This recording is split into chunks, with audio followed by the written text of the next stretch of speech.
need to speak into the microphone.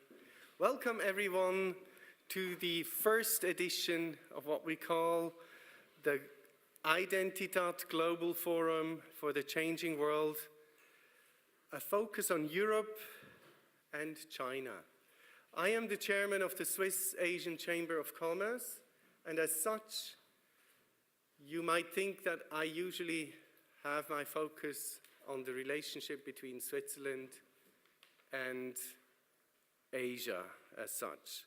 This is only partly true, and actually today what we try to achieve is to open the spectrum a little bit, to not only talk about Switzerland, but also to try to take Europe into account. And my chamber usually doesn't cover China, but if you talk about Asia, in nowadays world, and you leave China out of your discussion, then I think you're missing a big part. And one of the goals that we want to achieve is we want to start a dialogue that takes place in Switzerland that focuses on the relationship between Asia as a whole and Europe as a whole. As we all have noticed when we read the newspapers of late, America plays a very big role. And the current role that America plays deals very heavily and confrontational with China. Europe has traditionally, if you look at the last 50 years after World War II, Europe has traditionally held back a little bit and did not play a very important role. In the old days, 100 years ago, 200 years ago, Europe played an important role. We want to focus, we want to discuss what Europe's role eventually could become. We will not achieve that in today's meeting, but this annually reoccurring forum that we are starting to build wants to tread the road between Europe and Asia, and that's the goal. So you are the, let's call it, the starter bunch. You are the founders, the originators, the first participants of something that we want to grow into something quite important. We want to bring together business, the chambers represent business. We want to bring together academia, today represented by the Erasmus University of Rotterdam. We want to bring together art, design, culture, today a little bit underrepresented, maybe presented on one panel, and we want to bring together politics, because all these elements form eventually the relationship between various nations or various people, let's call them people. And once we are able to establish ourselves strongly in this environment, you will see that a forum like that will have its place to be. And you will also see that this place is very well chosen to be on relatively neutral ground in Switzerland. And without any much further ado, I want to say thanks for coming, thanks for being the starter bunch. Hope to see you next year again when we will have much more attraction. Thank you very much. With this, I want to lead over to Professor Ying Zhang of the Erasmus University of Rotterdam to say a few words. Thank you. Hello, everyone. Very good morning. Usually, I say these things in Rotterdam, like 1 hour flying away from here. And this is the first time we're organizing such an event in a partner university in Zurich. I very much appreciate because weather here much better than Holland. So this is a good sign.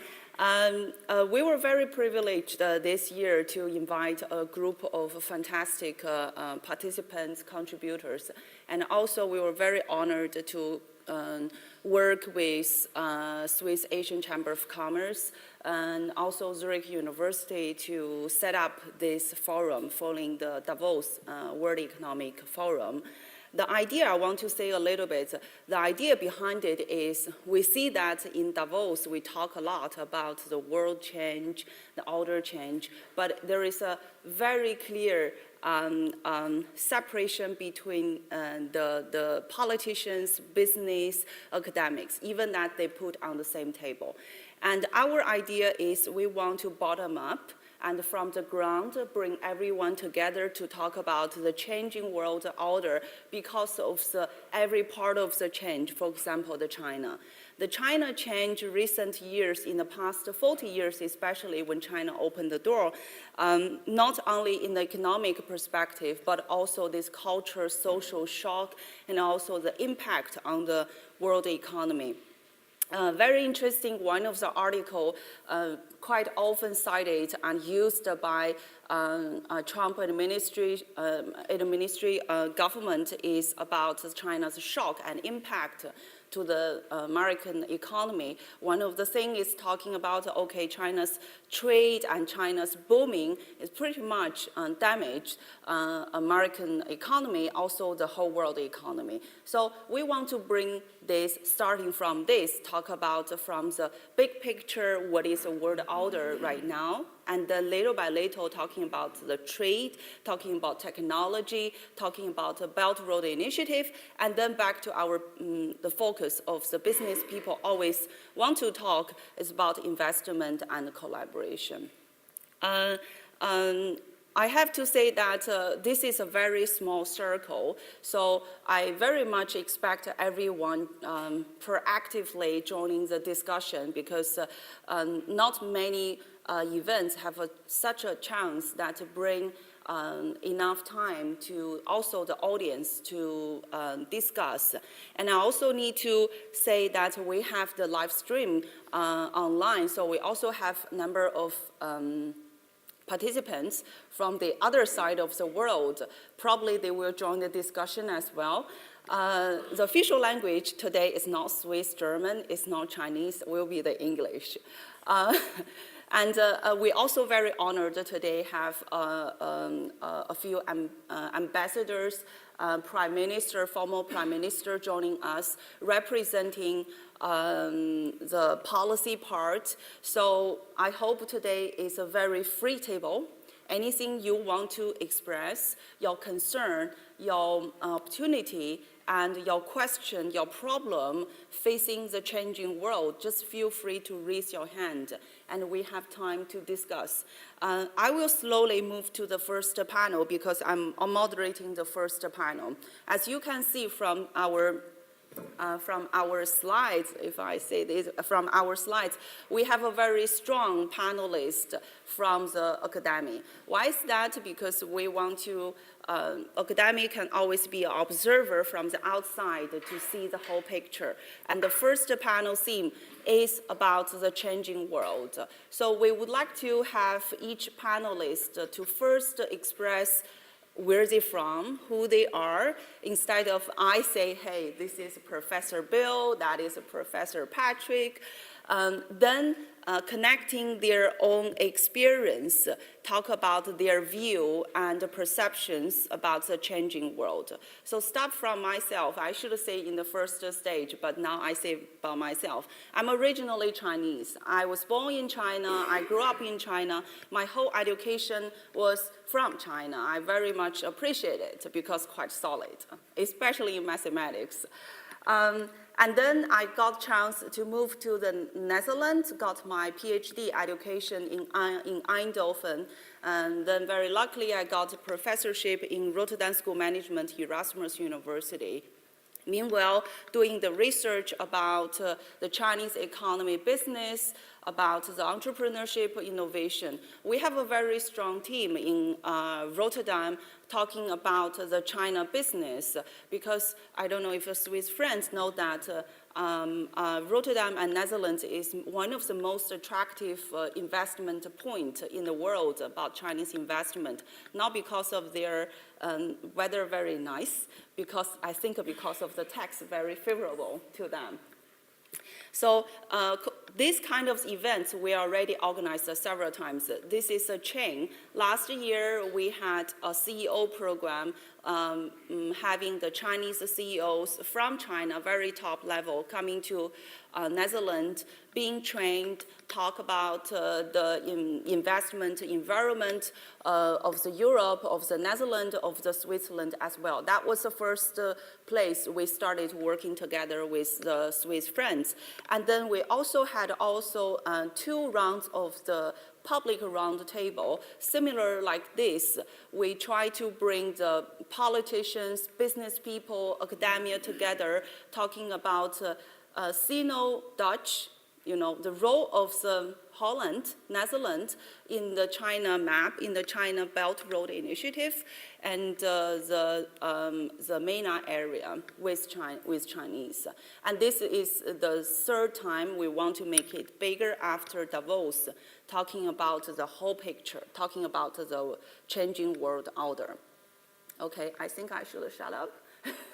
And let's give a very, very welcoming applause to our first panelist, Professor Bill. Okay. Good morning. It's a pleasure to be here.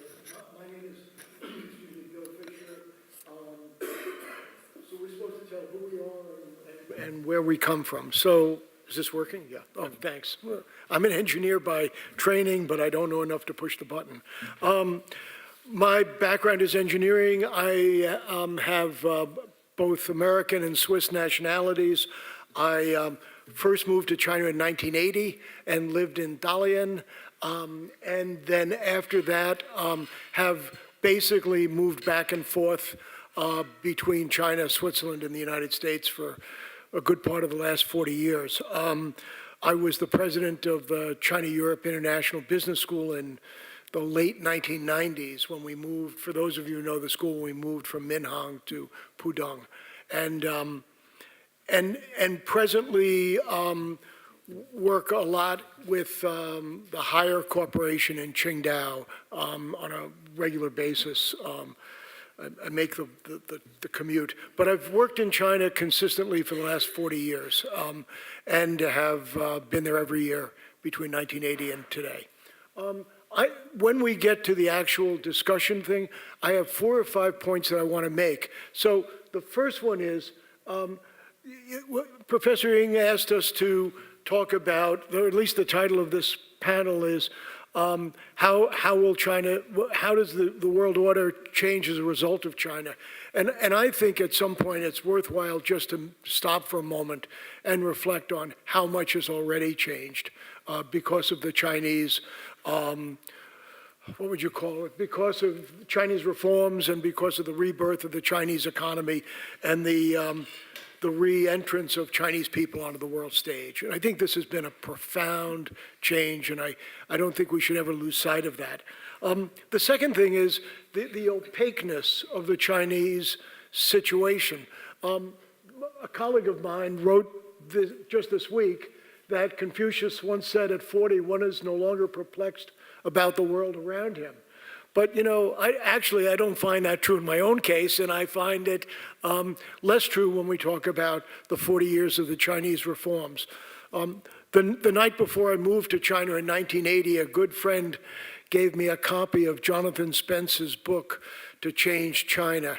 And if you haven't read it, I would recommend it because it's a saga of good and well-intentioned Westerners from all walks of life, from government, religion, commerce, trying to imprint China with Western lessons and running into a lot of frustration along the way. And I think it's an extremely instructive book. The other thing I want to just call your attention to is that Martin Wolf of the Financial Times wrote some years ago now that the real question about China is not how has it grown so fast, but why hasn't it grown faster? And I think the answers to that are as relevant today as they were then. And they have to do with some fundamental demographic issues that are not going to go away in the short term. And the inevitability of political interference into the world of commerce as well. And I'd like to at least touch on that at some point. And then finally, I think there's one more piece, and that is, I think talking about China is like talking about both the forest and the trees. The macroeconomic and demographic situation is the forest. And I think that the future is not wildly optimistic as a result of looking at those conditions. But when you look at individual companies, you see behaviors that are being practiced in China that are becoming lessons for the rest of us, particularly in the role of innovation. And I think that there are some really rather remarkable things taking place in the Chinese commercial scene that are worth being aware of as we go forward. So thank you very, very much. Thank you very much. I will just continue to ask the questions and then move to the next panel. Thank you very much, Professor Bill, if I allow to just call you Professor. You can call me anything you like. We know that you are working intensively in the innovation field. So if you allow me to ask a small question, in the innovation field, relevant to China, what did you see that Chinese firms already changing the order of the world innovation? So I think that pretty clearly there's a number of things that are taking place that are worth noting. One is experimentation. The Chinese firms, for a variety of reasons, have proven to be much more experimental than the incumbent Western market leaders on a global scale.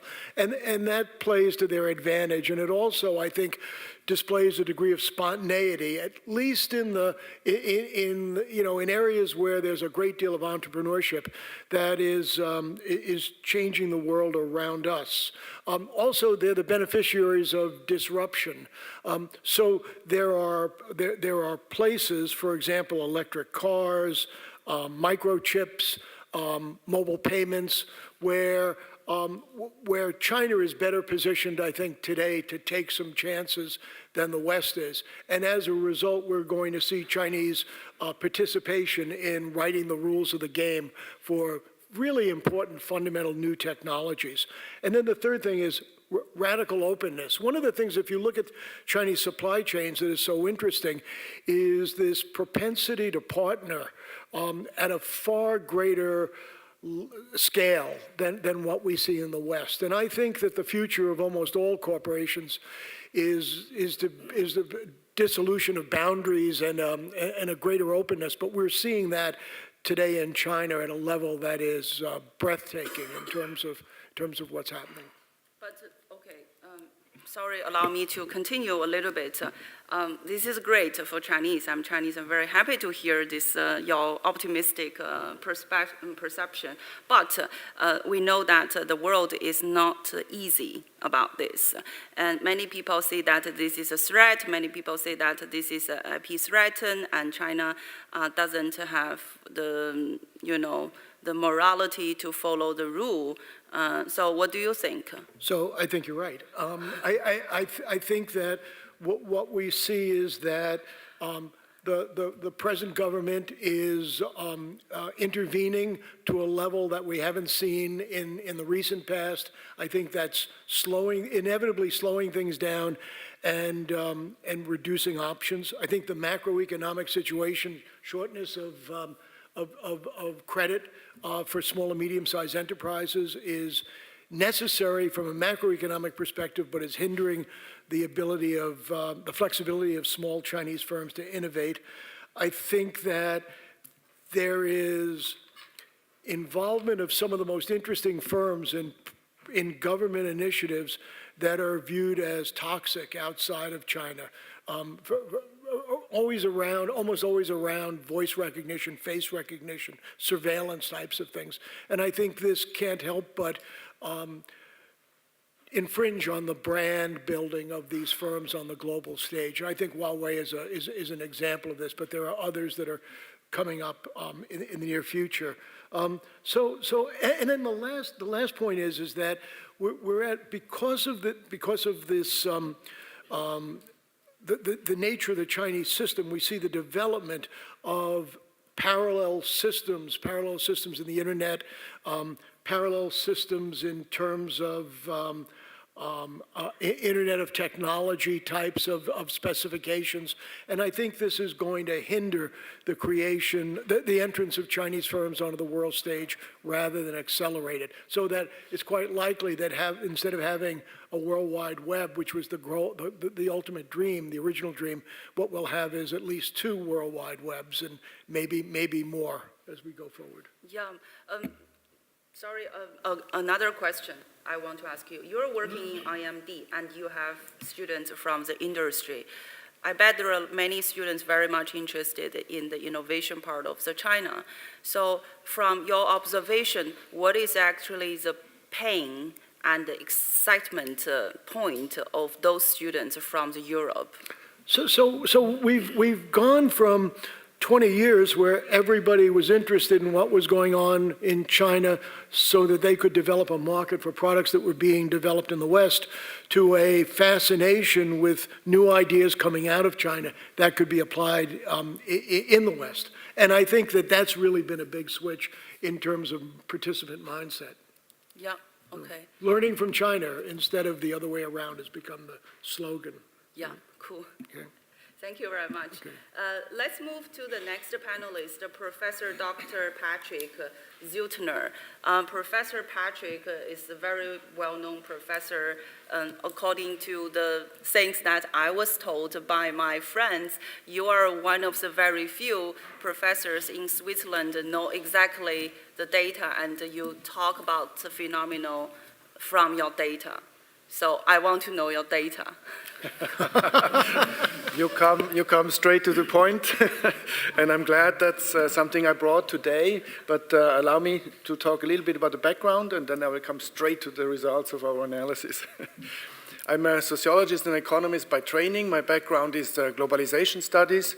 I teach courses here at the University of Zurich on Superpower China this semester, which was booked out within seconds. So this is just the most interesting topic I think we can talk about at the moment. I also teach about how Switzerland got rich, which also attracted a lot of Chinese students. They're really interested in that fact. So I teach a summer school on that topic. And my background is I studied bilateral trade agreements and their effects and regional economic agreements in the 1990s. And my first observation was we had 3 highly integrated world regions in the 90s: North America with NAFTA, European integration, and East Asian integration. But there were no similar economic institutions at work in East Asia, so I got really interested because I thought, so it's possible to integrate without a legal system, without legal institutions. And then I got more and more into these questions, how do they do it? I was in Japan studying bilateral free trade agreements in Japan. I came back to Switzerland. I was at the State Secretariat of Economic Affairs, also involved in the negotiations with Japan on our bilateral free trade agreement. And then I found out that many companies, they really got interested in our free trade agreement, but I said, it's great, it's good you do it, but I cannot utilize it. So after the 3rd or 4th company that told me that, I got interested. I mean, for whom are we doing that if you cannot utilize it, right? So that was my starting question. And then I got interested in evaluation of free trade agreements. And that's what I do here. This is the first results of our evaluation of our free trade agreement with China. I always say most economists prefer to deal with beautiful models and only few with the dirty reality. So I'm one of these guys who analyzes the dirty reality on what's happening on the ground, and that's quite different. So first, what we looked at is the development of Swiss exports to China. You see 2014 enter into force of our bilateral free trade agreement. We have, unfortunately you cannot see the can we change the display?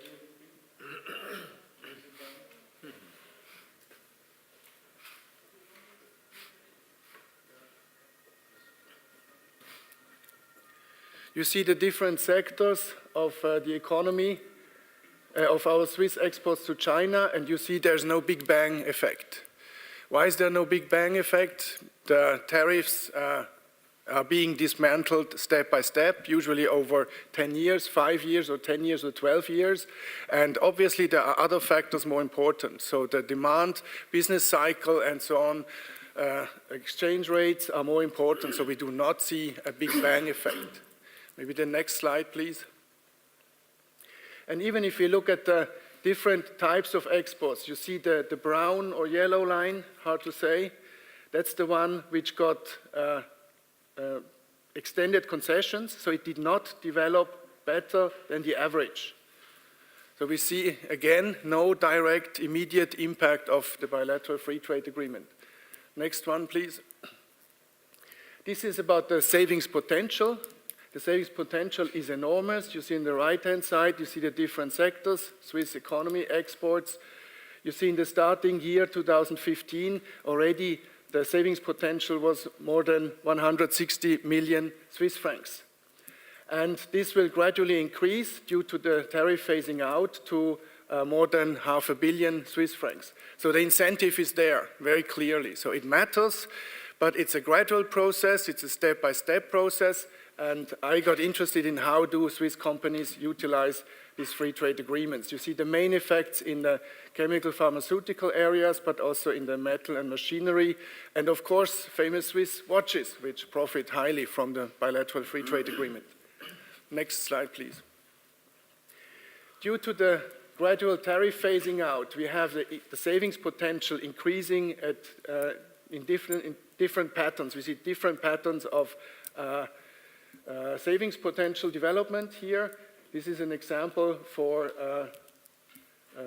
metal and machinery, 1991, watches and instruments. So incentives are growing over time. We are now in the 5th year, in the 6th year right now of implementation of this free trade agreement, and incentives are still increasing. Next. Of course, we have done a little bit of modeling, so I do that too, not only dirty reality. We see different scenarios. If we have the growth of exports to 0 or 5%, and we have a utilization rate of 35 or 60%, then the realized savings potential will go up a lot over time, and it depends on the utilization rate. And that's one of my main messages here. The next one, please. We have the general utilization rate, which means the degree to which Swiss companies do effectively and successfully utilize the agreement. And I always have to stress at this point, free trade agreements are no automatisms. All these benefits, companies have to apply for these benefits, they have to do their paperwork properly, they have to prove that their goods are of Swiss origin. Some do that, some say it's too much work, the costs are higher than what I can save. So we have to focus on the utilization rate if we talk about the real benefits of free trade. Next one, please. Then we have also to take into account that some exports are already tariff-free, so there's no incentive to utilize free trade agreements in this area. So that's why we use the adjusted utilization rate, which is the part of Swiss exports making effectively and successfully use of the free trade agreement, and we separate that from what is already tariff-free or the area where the FTA is not used successfully. Next, please.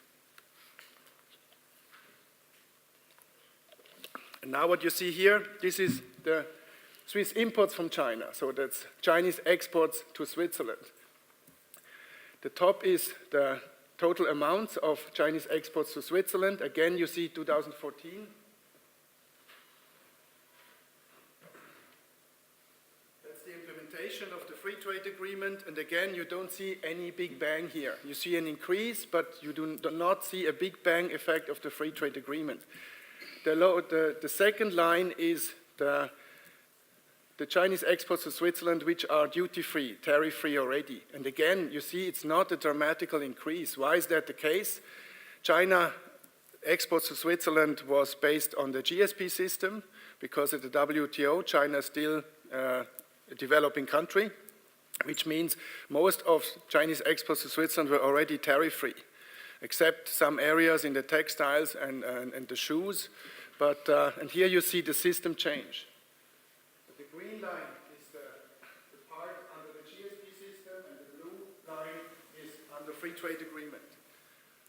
That was of special interest to me because that was the first time I could study a regime change in action. So from one year to another, we had a different export regime from GSP to FTA, and it worked quite well on the Chinese side. So the Chinese side was able to deal with this, what I call regime change, very effectively. But in total, we have a regime change, but we do not have a dramatic impact on the exports in total. Next, please. Why is that the case? I want to go a little bit into the details. For example, Chinese exports here, telephones. On the Swiss side, tariff revenue 0 already, because that's under the IT agreement. So we have a lot of special agreements, what is already tariff-free based on other international agreements. The same with data processing machines or machines for reception. Then we have cases for watches, which is very important because that's supply for the Swiss watch industry. So here we have still tariff revenue, should be duty-free, watch straps too, or toys, parts of printers is already free. So you see, you really have to look at the details. For every product group, the behavior is different, and the success rate in the sense of how much is getting duty-free is different. Next. Most importantly is the textile industry. The biggest export positions, Chinese exports to Switzerland, are textiles. And as you know from the Swiss climate, this is mainly winter jackets. So that's very important, exports of winter jackets from China to Switzerland. And unfortunately, a big part of that is still not tariff-free. We don't know the reasons for that exactly. It has probably to do with the way of exporting it to the EU and then from there parts to Switzerland. We have to study that in detail. So we still have an enormous potential on the Chinese side of saving Swiss duties. Next. And this is the overall picture, that's the aggregate data. So that's the utilization rate. Again, the adjusted utilization rate, so that's the part of exports from Switzerland to China, exports from China to Switzerland, which does effectively and successfully utilize the free trade agreement. You see it's between 40 and 50%. So that's one of the reasons why the impact is not that big, because still more than half still pays regular duties. And that's the thing where we have to say we need further research into the details, why that is the case. It looks like it stabilizes at somewhere between 40 and 50%. And that should be different because our hypothesis was there's a kind of learning curve, which we see in the Swiss case, that's the red line. But why is it not increasing more? Why this utilization rate is not higher? We don't know it yet. But we think this finding is highly relevant because this corrects the picture we have in our mind of free trade. Free trade does not work as a big bang. It's a learning process, and it needs kind of a long-term perspective, and it needs optimization of the process, it needs institutional adaptation, it needs a cooperation between customs offices to improve the process and to increase the impact. Next. My conclusions: bilateral free trade agreements are useful instruments for companies, but they have limited effects. We cannot find any disruptive effects of free trade agreements. There is room for improvement on both sides in making use of these agreements. And one conclusion for the policymakers: make FTAs as simple as possible to utilize. The more difficult the phasing out system, the more difficult the proof of origin, the less these free trade agreements will be utilized. And we need, that's of course my job as a scholar, we need long-term monitoring of the utilization and also of the effects. Thank you very much.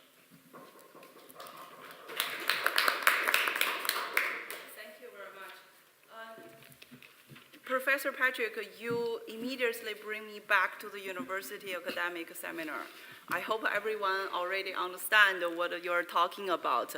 But this result very much surprised me because no disruptive effect from the free trade agreement, which probably give a little bit incentive to the Trump administration that the free trade is not a good thing, that we have to change from globalization to the globalism, which means that nationalism should be the priority. So if I may, I want to ask you if there is, we know that with tariff there is a disruptive effect, of course, positive or negative, that is just one side get very high, the other just lose.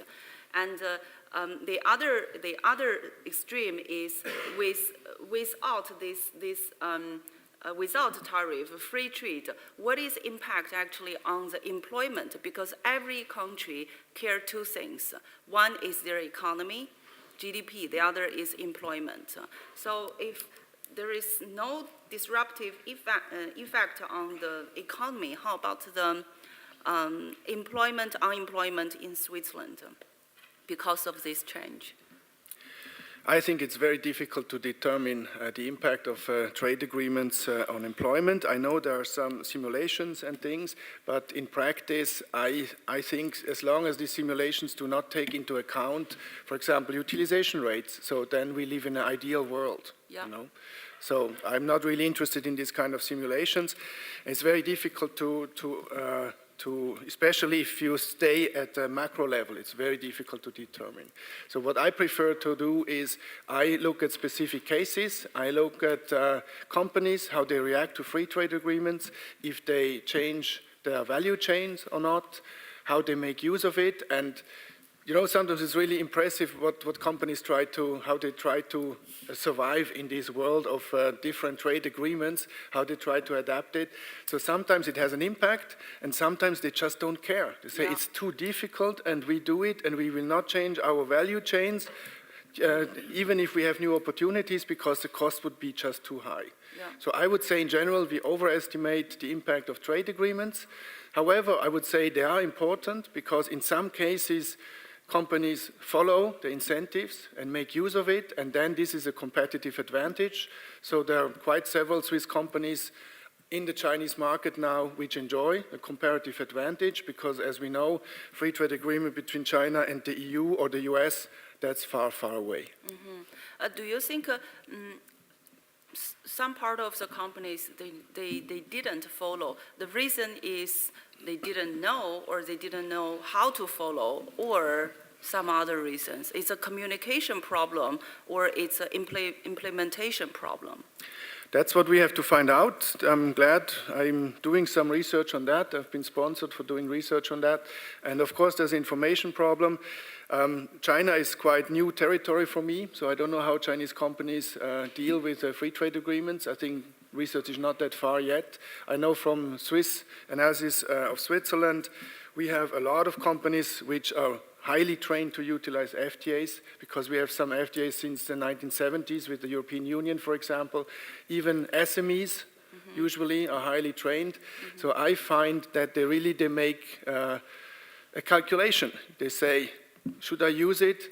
Let's say it's so difficult to study, I use FTAs for our 4 most important markets, and for the others I don't. Yeah. So we see quite a variety of strategies coping with the quite complex world of trade agreements. Yeah. I think that probably the Chamber's job next, that you guys can organize a seminar in China or in Switzerland, bring the Chinese and the Swiss business together, invite a professor and talk about free trade agreement, and tell everyone how to implement. And have you already talked to the government politicians and tell them, hey, there is not significant disruptive impact? Yes, I have to say that especially the State Secretariat of Economic Affairs is open, and they really were interested in this kind of results. Part of my research was sponsored also by government agencies. They're trying to improve it, but of course the means are limited. You cannot force companies to utilize free trade agreements. You can make it as attractive as possible, but then they have to decide if they go for it or not. Right. If I may, I want to ask you, you mentioned about dirty reality. I love this term. So what is dirty reality from your data? That reality means that, for example, you have to look at the paperwork, and some companies, they start, like when we had quite a hype about the free trade agreement with China. So there are some SMEs said, okay, now we are going for the Chinese market, Yeah. And that's already a challenge. I mean, Exactly. even if you don't know anything about free trade agreements, that's already a challenge. Yeah. So quite a lot of them got frustrated and said, oh, this is more difficult than we thought, and they gave it up. So my experience is those companies are successful when, in the cases when the management says utilization of FTAs is a goal. We take that into account from the beginning when we plan our value chains. And if this is not the case, if the management is not leading in this question, then we have sometimes internal struggles. For example, those who organize exports and those who do the procurement, they fight about, because the exporters say, if you procure anything in the whole world, you destroy our proof of origin. So I found companies with internal struggles about how to utilize FTAs. So that's a management thing. The management has to say it's a strategic goal. In this market, we use the free trade agreement. Right. I don't know the Zurich University, but in our university, in my teaching, I always told my students, executive, I said that, maybe in MIT, same. I said that if you are, you know China very well, you're big companies, go for it, no problem. But if you're small, medium companies, you know nothing, you go there, you kind of suicide.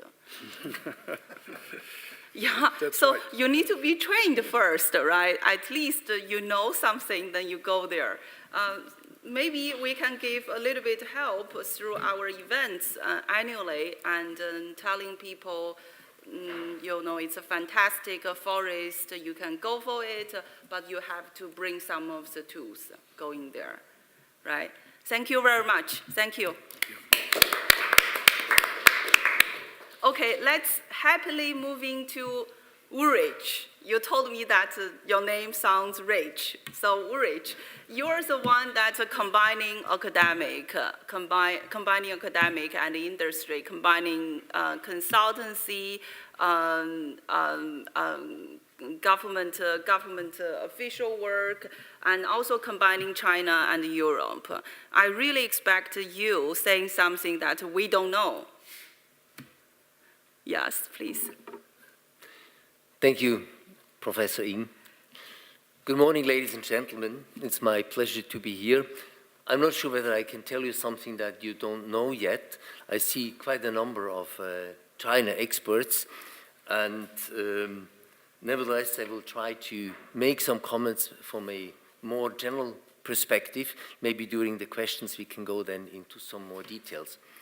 About my background, actually I spent most of my career in industrial companies, and since about 1993 my focus has been on Asia and of course on China. Between 2005 and 2016 I spent a bit more than 10 years in China. I worked there for ABB. First I was leading ABB's joint venture for the turbocharging business, a joint venture with a state-owned company in China. And for another 5 years, also on behalf of ABB, I provided advice to Swiss companies for their business in China. For a couple of years, I was also the chairman of the Southwest region of the European Union Chamber of Commerce in China. Now, since 2016, I'm back in Switzerland, together with my Chinese wife and our son. Here I have my own business as an advisor, as an independent advisor, and also involved in some venture capital projects. Now, if you look at the situation today, it was mentioned to a certain extent already, it seems that the United States have been basically the global leaders so far after World War II. Now it seems that the USA is more and more withdrawing from its global role and from certain of their agreements and commitments. On the other hand, we have Europe. Europe suffers now from a chaotic Brexit, crisis in Italy, and even possible recession in the coming years. So Europe basically looks quite weak and in danger. At the same time, the center of gravity is obviously moving to Asia, from North America and from Europe. Even though China had a little bit a slower growth in the last year, it still is the strongest growth machine in the world and most likely will have this role also in the coming 10 years. There is even a study or studies from HSBC and IMF that China might overtake the USA around the year 2030. But what is behind all this and where does it come from? I think we need to go back a little bit in history. Last year, China celebrated 40 years of opening up, started under the leader Deng Xiaoping, and then a person that we often tend to forget but was crucial for the opening up is the then Premier Tu Rongji between 1998 and 2003. He actually reformed the state sector and with the goal of a kind of marketized socialism. He was actually instrumental for the preparation of China's economy and for its final takeoff. Obviously, when you look at China, the leading party has the power to drive development and growth. And I'm under the impression that from a Chinese perspective, the Chinese might think that the Western model has failed. Look at all the terrorist attacks, look at the instability, look at things like Brexit, look at the financial crisis. So is this Western model really sustainable? Under these circumstances, China is clearly determined to become a major, respected, and global leader. China doesn't want to be at the mercy of other countries anymore, of any other country actually. And the whole thing is deeply rooted in Chinese history. And I think this idea is now supported by virtually every Chinese individual. As a matter of fact, China used to be a very strong country, first during the Tang dynasty, and on the other hand, around 1820, China was actually the richest country in the world with a share of about 40% of global GDP, quite massive. And all these ambitions are reflected in President Xi's Chinese dream and in a rising national pride among the Chinese people. Basically, from a Chinese perspective, it means to recreate what China once was. Today, China is already a driver of innovation and is going abroad. In several areas, China is already a leader of technologies like online shopping. The whole e-commerce in China is already as big as the whole economy of Switzerland, for instance. Then look at mobile payment, 5G, where China is more advanced than the rest of the world, high-speed trains, electric vehicles, and so forth. And in the future, probably we'll see also more Chinese robots, artificial intelligence, and so forth. And sometimes it's faster and more cost-effective to acquire technologies and brands. So that's one of the reasons why China goes international with all these acquisitions we know. China, with its growth, also needs more resources. And this is the background for investments in Africa, South America, Australia, and to a certain extent also in Europe. I think we also need to mention two main programs driven by China. One is the strategy Made in China 2025.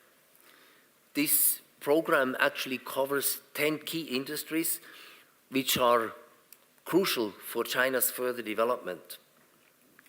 The government has even set some domestic and global market share targets for these 10 industries.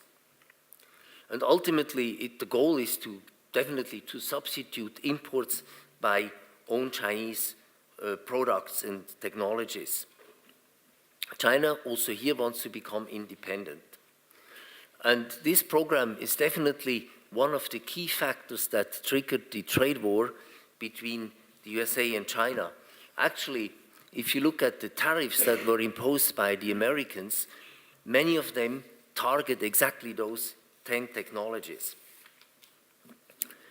Then the second program is the famous Belt and Road Initiative. I think we'll talk about this later this morning. It's probably the biggest project the world has ever seen, covering 65 countries, 60% of the world's population, more than 30% of the world's GDP, and I think last but not least, 75% of the world's energy reserves. But it can also be seen as a vehicle for China to write new rules and to establish institutions that reflect Chinese interests. I'm convinced that the BRI will benefit China, but whether it will benefit the rest of the world is something that has to be seen and will certainly be discussed in the panel C, I think. China is already the number 2 economic power, and let's be clear about that.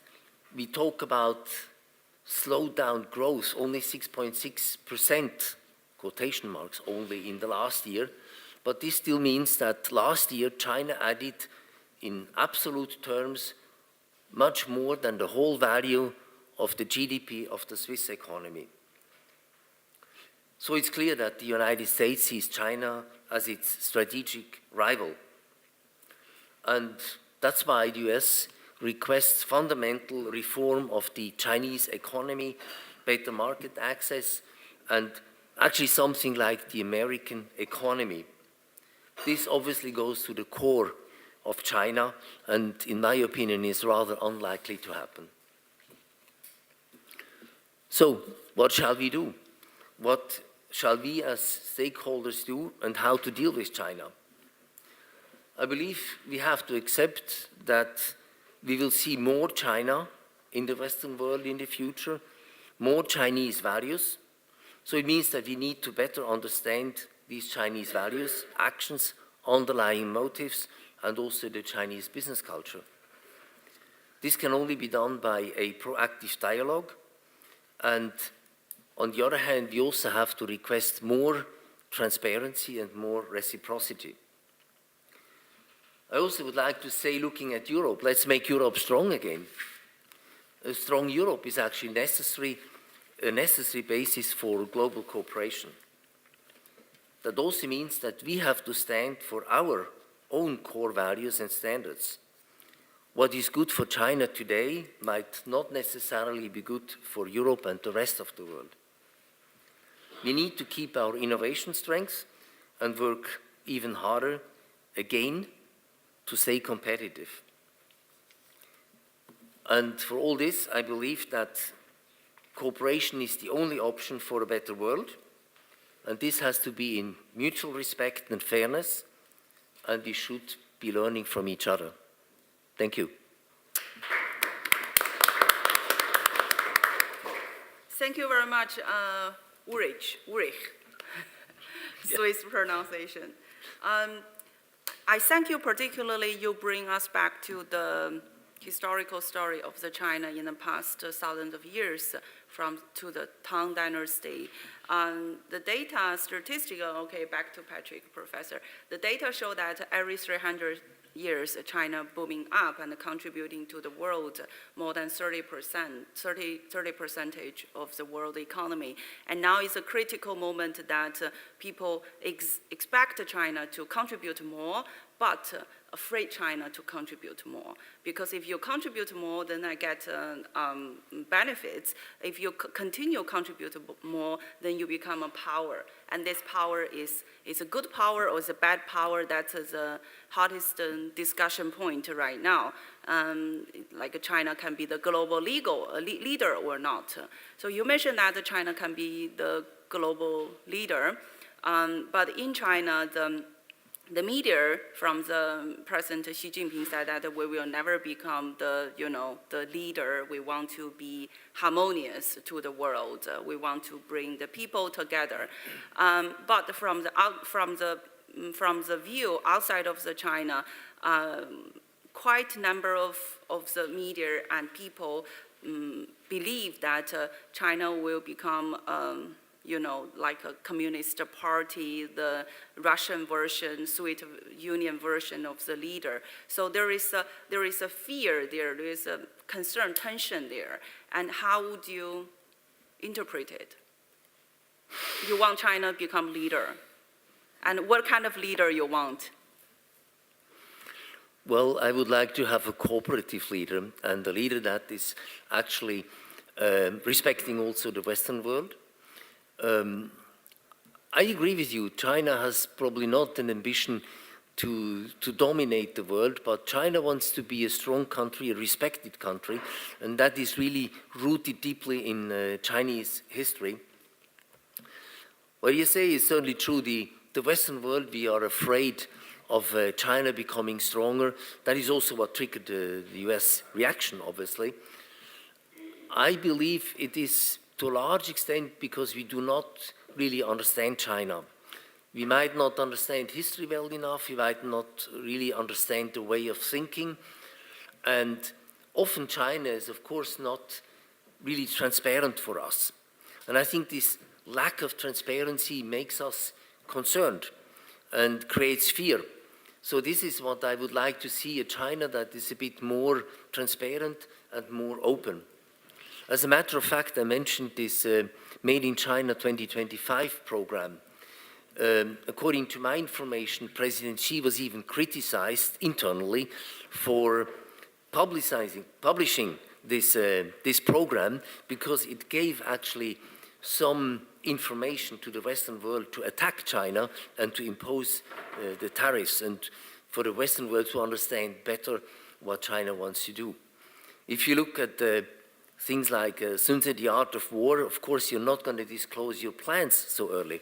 So it's quite amazing that this plan was disclosed at a very early stage. Yeah, let's put it in this way. So if someone wants to become leader, on the one hand, you need to have competence. On the other hand, you need to have a very different leadership style, right?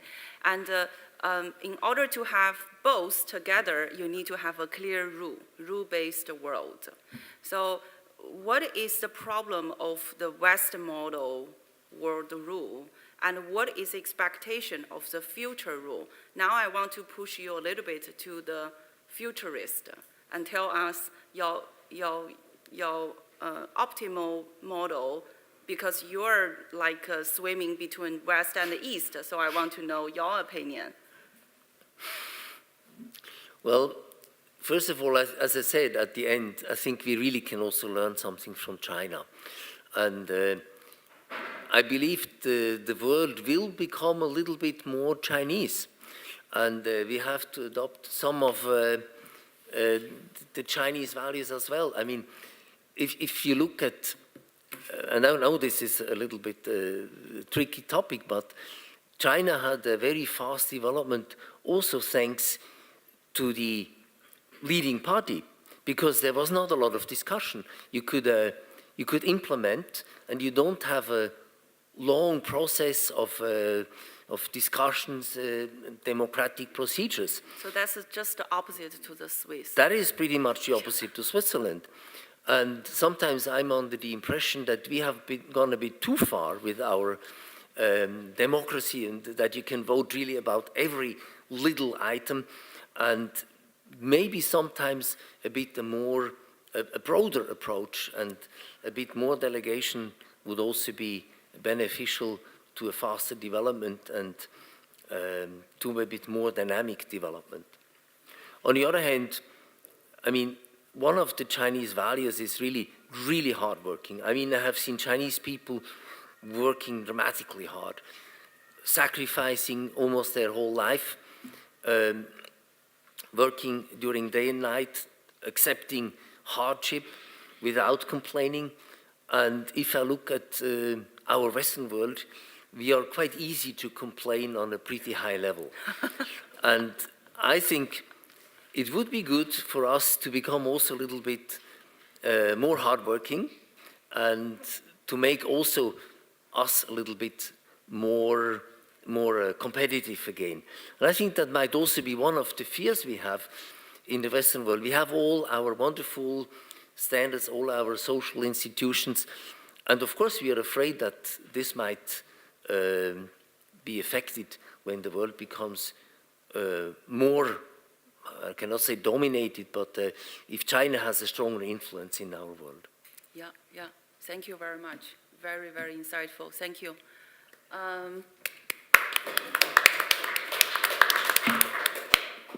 Now I give the floor to the, yes, audience. Wait a second, we have the microphone. No, because we have streaming. So it's better to be heard. I come from Shanghai, and I live in Shanghai. Okay, thank you. Just one explanation. Just the Chinese, that professor just mentioned, Chinese dream. I can say in the last sentence you say make European great again. I can explain to you our Chinese dream is make our Chinese great again, not a leader. Not a leader. Any country can be a leader if you have the ability to do that. Maybe Switzerland, you are the leader of watch produce, okay, or chocolates, yeah. America is the leader, but the professor, the president, yeah, of the USA, he said, American first. So maybe the other countries want to some other leaders or have some the other opinions. Yeah, that's all. Yeah, I want to make a little bit of adding. This is always the philosophical paradox of I make myself great again you make us great again. Philosophical is, okay, first you need to make yourself great again. Then you have a strong capacity to make others great again. But who is the first? Everyone knows who is the first, right? So, I mean that there is no problem about make Europe great again. I think that's right, and China too. But we need to put on the ecosystem rather than the ego-centered system. Ego-centered then will be changing the whole world to the globalism, that nationalism priority. But if it's eco-centered, that, okay, you are the first and you make yourself great again, but same time that you're eco-centered, you're helping the whole world being great again. So this is the point I think all of us from every corner of the world need to share and try to believe and try to work on that. Other than that, the world will be, separated in a way that we don't want. Question from the audience. We have a microphone. We want you to be heard from the outside of this classroom.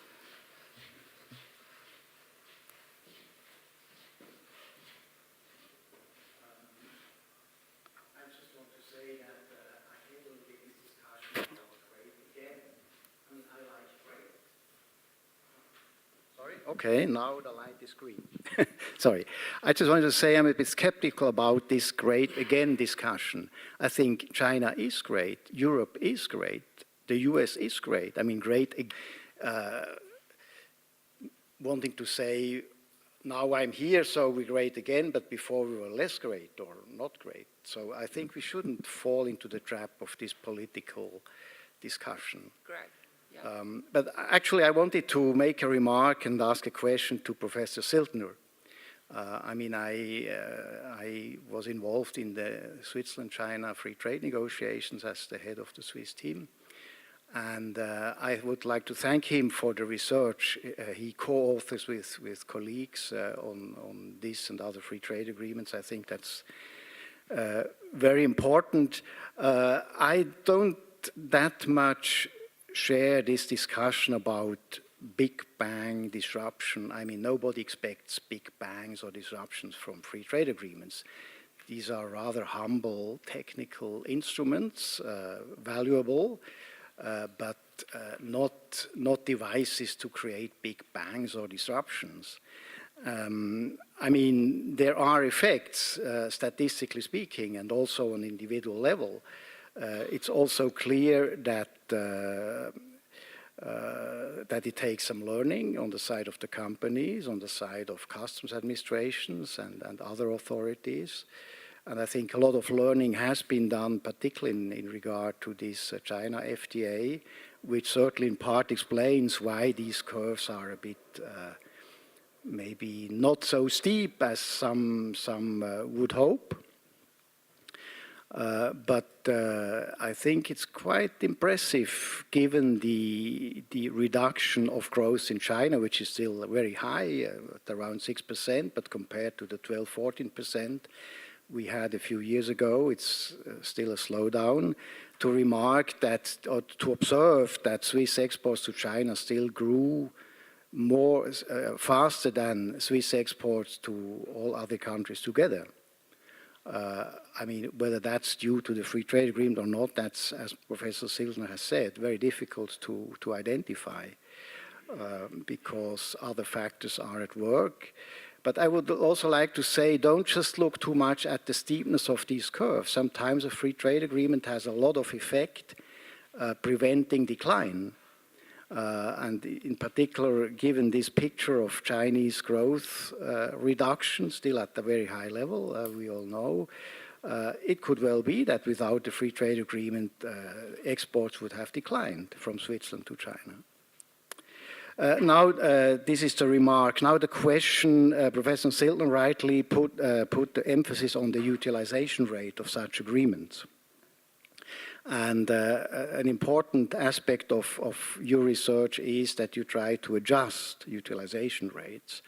And rightly, you adjust for products which are already tariff-free. Of course, there's no point in discussing utilization, the free trade agreement for products which have before already been tariff-free. And it's, of course, very good that a lot of products have already been tariff-free, particularly on the side of Switzerland, but also on the side of China. And here what is often forgotten, and you obviously correct for that, but more than half of Swiss exports to China, and in some years considerably more than half, is just pure gold, which is of course a commodity, which counts in export statistics, but it's not really linked to the fundamental goals of trade policy, meaning employment, productivity, and things like that. It's more a means of value, of exchange. The greatest part, of course, there's also some industrial use, but this is important. But then there's another point, and I want to ask whether you plan to adjust also for that. Obviously, free trade agreements are designed for originating products, not just for the exports. And it happens that Switzerland exports a lot of non-originating products just due to the rather small size of the Swiss economy. A lot is not purely transition trade, some is, but then also some rather modest value-added addition. And utilization rate should, of course, compare utilization on originating products. And I think I have looked a little bit at your research, and you probably also know my argument, that these 50% are probably of utilization you find are probably rather high if it would be adjusted for the originating product aspect. I'm aware that originating product has also the aspect to it that you have to fulfill the rules of origin, that this normally incur some administrative costs, which of course are deplorable and should be minimized, and we try to minimize, but you cannot put them down to zero, because, as I said, free trade agreements are designed to apply to originating products. You can sometimes adjust a little bit your production function, your sourcing of inputs, but this is also rather limited. So my question is, do you plan to adjust for this originating product bias, which probably haunt a little bit your results, especially if you want to maximize, so to speak, utilization rate, which is also as such not necessarily the goal, because it's of course very reasonable that companies do a cost-benefit analysis. They use the agreement if it pays, they don't use them if it doesn't. So you could say free trade agreements are not just designed for original products, but also only for companies who want to use it and who find it worthwhile to use it. Thank you. Yes, thank you very much, and I'm very glad you are here. Dr. Etter, probably nobody knows the agreement Switzerland-China better than he does, so I hope he will give us later more insight in that and tell us some details about problems in the negotiation process, because I have not had the opportunity yet to talk about the negotiation process, and it would be very interesting to do research on that. And this is not only highly relevant for Switzerland, but for everybody doing trade negotiations with China. So I'm very glad you're here and sharing your experience. Of course, you know the content of this free trade agreement, so for you this is, the results are not that surprising, but for the general public we still have a hype, and the hype was especially high in 2014 regarding China. Everybody expected much better market access now, you know, like a highway into China, and unfortunately with free trade agreements or in general trade agreements, we still have this hype and then the necessary disappointment after that, and this is a kind of cycle that we have, and I have been doing research for quite a time, so I know this cycle. The next hype is about the free trade agreement between the EU and Japan. Expectations are very high, and they will find out it's very difficult on the ground, and there will be kind of disappointments too. But the good thing is that the European Union found out about our research, because we have a free trade agreement with Japan for quite a time. Actually 10 years in force now, and they really want to monitor it from the beginning. And as you know, the European Union has resources quite different from ours, so we are really looking forward to that process, and I'm glad that I'm a little bit involved into that process. Gold is taken out of the picture here. Yes, that's very important. That's a huge thing, so all my results are without bullion, and without arms and without art. Adjusting for originating products, I think that would be indeed the major step to improve this kind of research. We need to know more about the details. We need better statistics. Our statistics are not differentiated enough.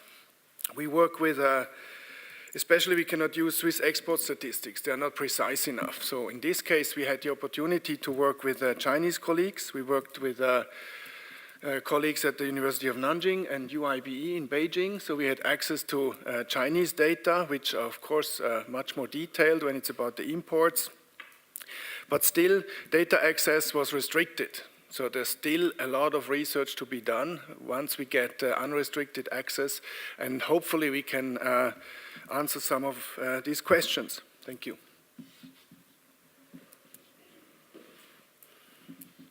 I do have a question to Ulrich, and thank you to be part of this forum.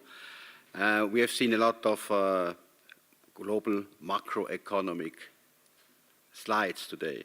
However, if I look into our country, based strong civil engineering, think about the Gotthard, think about the innovation, especially ABB, and you look on the other side, companies like Swiss Technics are Chinese. I would like to know your experience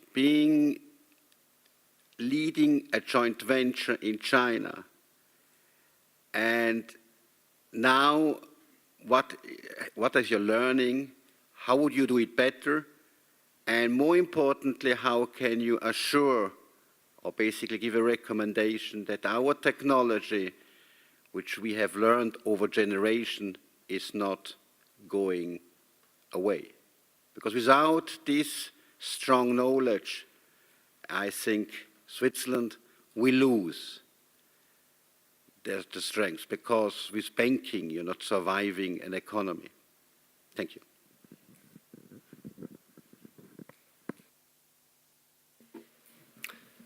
Thank you for this question. You're referring to IPR protection in particular.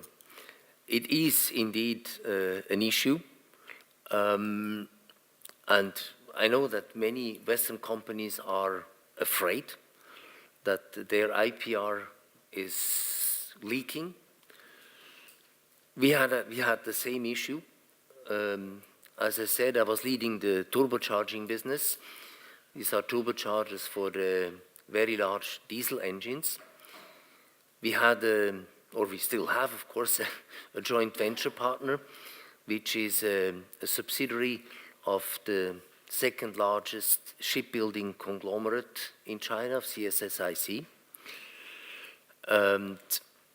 This partner used to be a licensee of ABB for these products for almost 30 years, and then we built this joint venture. And for whatever reasons, the joint venture partner thought that he can do better. So against contract, they built up a competition, basically just next door. They built up another turbocharger factory, competing with our products. They tried to hire our people. Now, I have to say, this happened in 2011. They started in 2011. Still today, they are not successful. So that means there are ways to protect your IPR. You have to do it on several levels. One is obviously a legal level, but also some organizational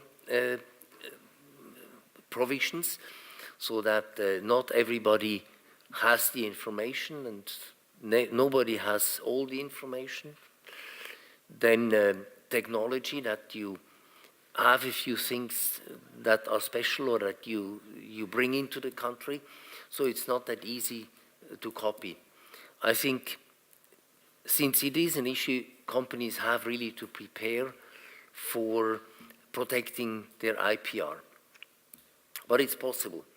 On the other hand, and I just learned this from a recent report from the European Union Chamber of Commerce in China, they always ask this question to their 1,600 members, and it seems that now the laws are not only better, but they're also better implemented, and it is now possible for Western companies really to enforce their IPR if it is necessary. Maybe there are exceptions to that, but in general, the situation seems clearly improved. Does this answer your question, at least to a certain extent? Thank you. Thank you, Ulrich. I'm Peter P. I'm living in Singapore. I'm running a mining company in Asia Pacific from Pakistan to New Zealand. We have about 11 entities in China. And for me, the big question is asking for a crystal ball of sustainable economy between Western world and the Eastern world. If you look at Europe, on the bureaucracy and the democratic models, whether it's the European Parliament, a lot of bureaucracy, no decision-making processes. Look at France. Maybe the US a little bit better with Trump, but definitely a big disruption. I think, in my opinion, China, you cannot stop it. It's a big steam engine. It's a big ocean tanker. Nobody can stop the model of China, how they are organized. People say that China only can kill themselves internally. You have 80 million Communist Party members controlling China from north to south. How long is this kind of model sustainable? And if you look at the economy as such, there's a big gap between politics and the business entities, the companies, the SMEs. A big philosophy difference. While the politicians look for 5-year plans and the future, they have planned the last 30 years in China properly. I've been traveling for 35 years in China. And the business people look on short notice. Still today, probably out of history, that they believe I have to make the money today because I don't know what's going to happen tomorrow. So what is the difficulty and the danger of the system today and tomorrow?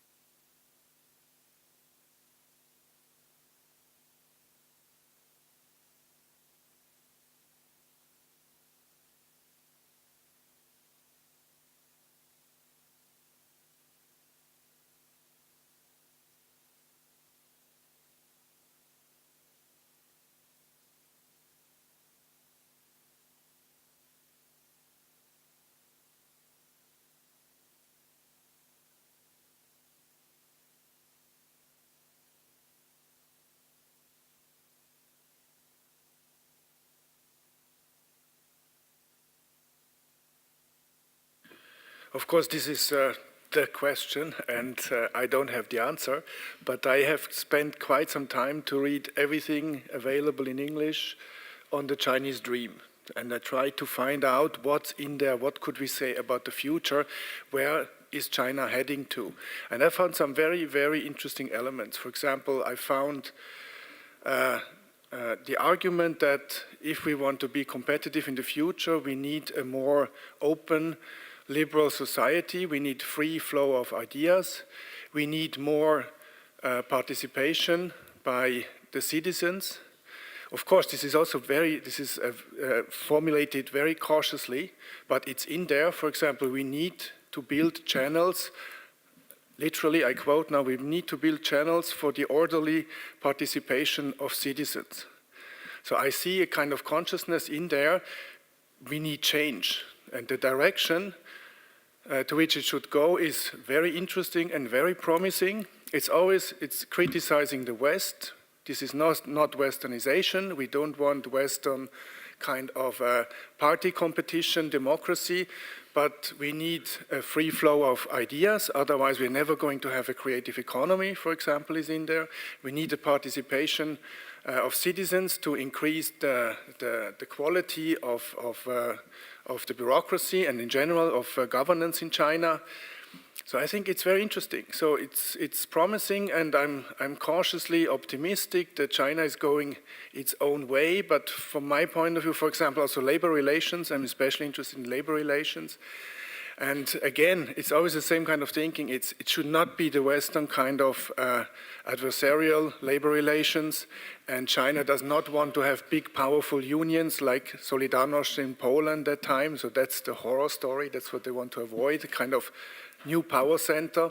But they want orderly labor relations, and they want negotiations between social partners. So I think also in labor relations, it's quite interesting.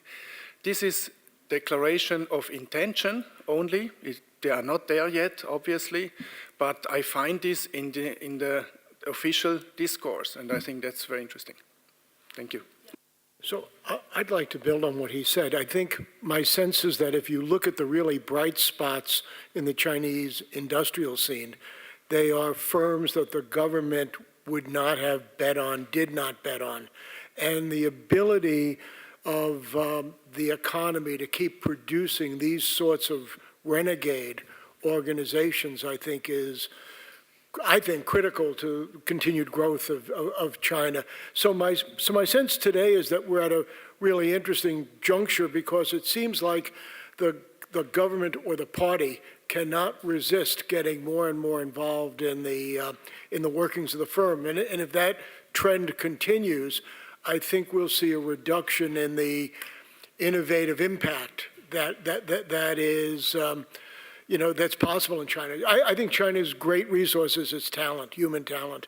And to the extent that that talent can find its own way, in ways that the government is unprepared to think about, they'll be successful.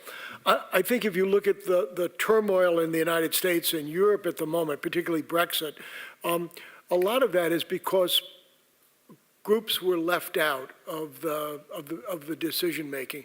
And I think in China it's harder to see that because there's a very small group of people who make all the decisions. But my sense is that the capabilities of those people is growing faster than the capabilities of the government to manage them in a graceful manner. And as that split increases, we'll see social tension in China. And I think for the species, for all of us, that's not a good idea, because I think that we not only, China's success is our success to a certain extent. And I think that my hope is that the government relaxes its intervention into the industrial system. If I may, to say a little bit about your comment, I really appreciate what you already observe. You ask about the danger things from the Chinese system. My sense and my observation is the danger already there. And I agree with you, it's self-disruptive. We can see that the pollution, air pollution, water pollution, soil pollution, that is a consequences of the firms being not responsible. If we explore a little bit more, why is that? It's because China's whole capacity is being pushed for 40 years too fast to grow this GDP. And fundamentally, I don't know if you agree with me, GDP is the self-killing index, and that's killing Chinese citizens' well-being. And because of that, in China, we have problem of pollution, we have problem of the company lose the morality to produce the fake vaccination. We have problem of the baby formula. That happens constantly. And the question is, why is that? Because people too much go into the economic-oriented index from the up to the down. And that's a problem. And the problem coming from the education. Even I'm from the education. I'm very critical to the Chinese education. It's that we are not teaching kids to be responsible at the first stage. We're teaching kids to be academic, excel at the first stage. And when you grow up, you figure out, wait a minute, I lose the core of being a person, a good person. So if those people running into the business, that is a danger. If a lot of people, then that's a huge danger. And right now, the government started to clean up. So I see that in education, we started to give kids more morality components. And the new generation of the parents, they are more aware and self-conscious of this. So it's a good sign, but still need a lot of time to change. It is really a danger. I agree. Yeah. Yeah. Sorry.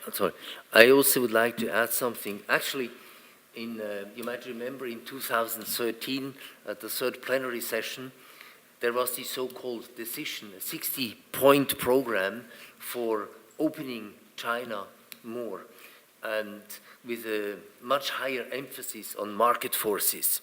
And what we see today is that this program, or the implementation of this program, has actually stalled. Some of the reforms were implemented, but most of them, they are behind. And we see a stronger impact of the party. And the party, I mean, you have mentioned all these challenges for China, which definitely exist. But I'm under the impression that the party believes or wants to give the impression that they can solve these issues. So that's why the party has today a much stronger grip, and these market forces do not really have effect as they were planned. Yeah, I see there is, many questions. One question, Silly Schwartz, I have a question for Professor Ziltener. Thank you for your remarks regarding the implications of the free trade agreement. You mentioned that not many, but only a few Swiss companies actually are enjoying a competitive advantage based on the free trade agreement. Have you researched those companies? And if yes, could you mention maybe common characteristics of those companies? Yeah, I should have brought more detailed presentation to answer that, but I tried to figure it out. Yes, because we had access to Chinese data, Chinese import data, we could identify. And of course, it's, first of all, there must be an incentive. So tariffs must be high, otherwise no utilization makes sense, right? And then it must be a highly relevant market, which in case of China is obvious.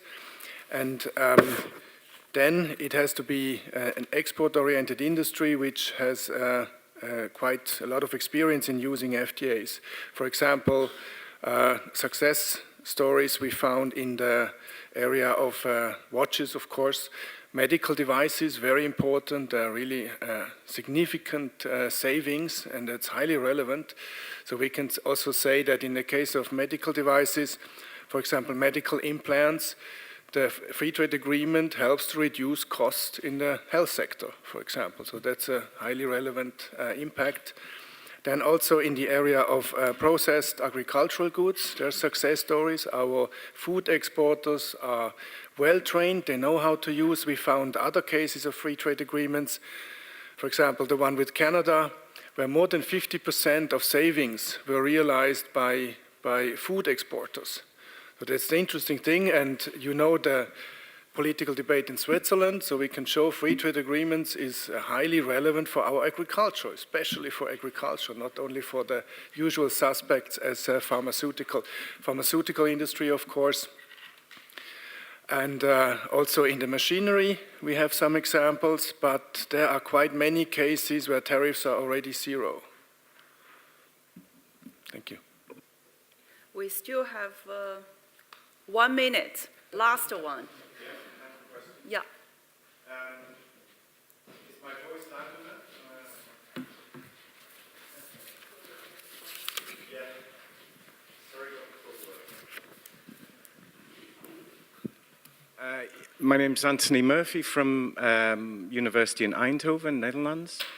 I'm a scholar of political economy, and we have in the university in the last 2 years set up a new course about China, which has been very popular.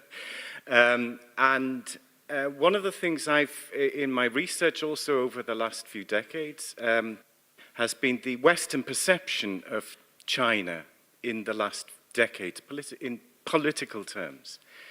And I remember when the Soviet Union collapsed, and there were academic papers coming out, particularly one from Fukuyama, what was it called? I've forgotten, but it was about the end of totalitarianism, and that the only system going forward was liberal democracy. And there was a real notion which married capitalism with democracy. Even Clinton at the time was sort of saying, you know, McDonald's is growing everywhere, democracy is growing with it. There was this sort of notion. And so I think there was a kind of a Western expectation that the Chinese growth model would fail because of the Communist Party and because of the communist system. And what fascinates me is it didn't fail. It works. So I think in terms of a crystal ball, I think there's going to be a lot of changing perception of capitalism as an economic system that Marx quite rightfully recognized as completely revolutionary for the world economy. And the West adopted capitalism and became incredibly successful. And I have a feeling China's adopted capitalism as well in a different way. And I find that fascinating. And I would like a comment from any of the panel on that. Yeah, please. So I don't disagree with what you say. I think that, but I think you can separate capitalism out from organizational vitality. And I think that what we're seeing, if you look at the reform period throughout its entire, starting in the 79 and going forward, what you see is that it's not a continuous, it's not a continuous journey. There have been setbacks and there have been ups and downs. And I think that one of the things that we can see is that some organizations flourish and human talent is expressed more completely during certain periods and less during other periods. And I think we're in a period now where that's being reduced, where we see talent being expressed less completely. I agree about the capitalism part, but I'm not sure that the two are necessarily related as closely as I thought you were suggesting. And if I may add a little bit, China is state capitalism country. Yeah. Yes, so it's it's on the way, working or not working. It takes some time. Let's see. I need to quickly close up this panel. Thank you very much, everyone, being here and joining the discussion. And we will have the coffee break for how long? 30 minutes. Then we need to come back 11:10. Thank you. Thank you. Thank you very much. It was nice meeting you. Yeah, and you'll stay here, right? Yeah, I'm going to be here through lunch. Oh, great.